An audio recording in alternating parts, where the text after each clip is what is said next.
Good evening, everyone. Entering the baseball and softball regionals, the Upper Peninsula had 9 teams playing games in Rudyard and even as far south as Cadillac in the Lower Peninsula. We'll start in Division III baseball in Boyne City, where the Gladstone Braves met the Roscommon Bucks.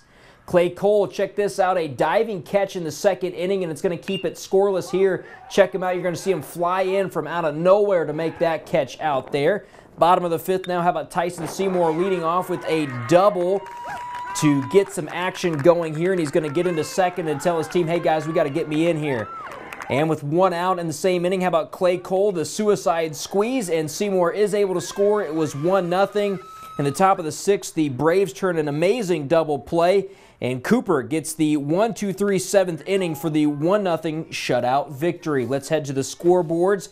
In the Division III final, the Gladstone Braves fell to Traverse City St. Francis 9-0. TC St. Francis will move on to face Grand Rapids West Catholic in the quarterfinals. On to Division IV now. How about bottom of the fourth? It's Cody Coffey who reaches down and punches the ball into center field. Dylan Mills will motor around from third, and the Bulldogs take a 4-0 advantage on the RBI single. And then Coffey is able to advance to third on an error, but he was left stranded. The wind was playing some tricks at times today. How about top of the fifth? Bases loaded for Go-Givic's Shane Cole. Drive toward the fence here. Jace Generu turns around and can't make the play. That's Bailey Ribbich and Eric Hakamaki who are able to cross the plate. The Miners are within 2, down 4-2. Later on, it's Anthony Metis, and he's up with runners on first and second. He gets one into the gap in left center. The left fielder misplays it, and Shane Cole will turn and score while Eric Hakamaki is held at third, and Metis is on second with the double. So remind you now, runners are on second and third, nobody out. Go-Gilvic trails 4-3. The next batter is Brett Hale, and it's a drive to right field. Runners on second and third. They're tagging up. Trent McDowell can't make the catch. The ball bounces over the fence for a ground rule double, so Hakamaki scores and Metis scores as well. However, the umpires tell Metis to go back to third. Why, we still do not know. Fans were irate at this. It made it 4-4, so instead of being a 5-4 lead, in the bottom of the seventh, Rudyard has a runner on, and Jace Generu lines a single to right center field. Cody Coffey sprints around third and scores the game-winning run. So Rudyard goes on to win in unusual fashion, 5-4.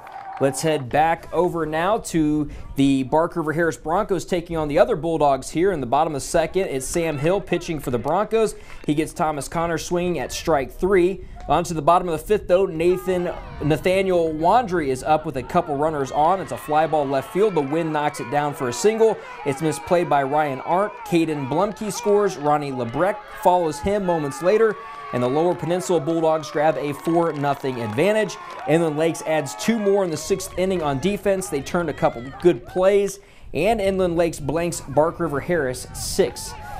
We go to the scoreboards in Division IV finals.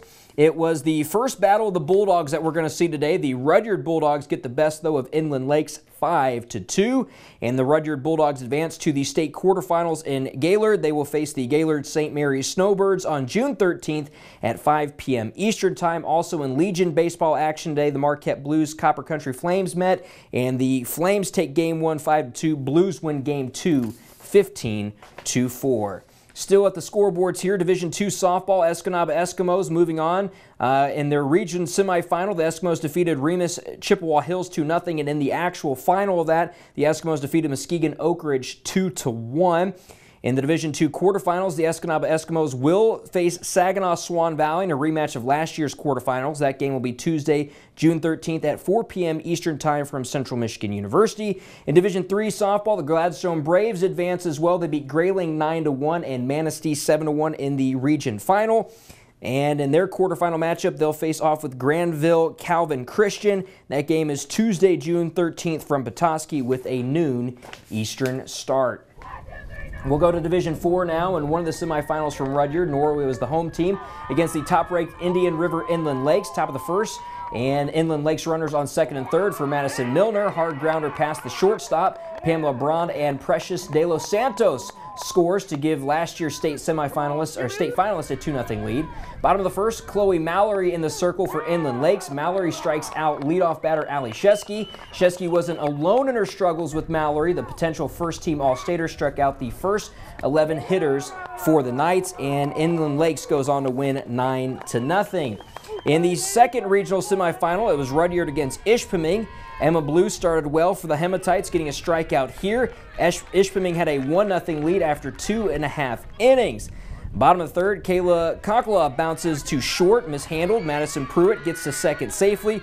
Both runners advance to second and third on a strikeout. Next up was Willow LaChapelle, who swings and misses. Catcher tries to pick off Pruitt. Pruitt takes off for home, and she's safe. 2-0 Hematites. However, in this one, Rudyard gets the best of the Hematites, 6-5. And how about in the Division IV regional final, the Battle of the Bulldogs, the second one? Indian River Inland Lakes takes it 10-0. And we'll take a quick look at the UP Arctic Blast, who were in action. The Arctic Blast lost to the Rockton Revolution 18-0. The Blast will return to the UP next Saturday against the Wisconsin Ravens at Norway High School. And for more sports scores and highlights, you can visit us online at uppermichigansource.com.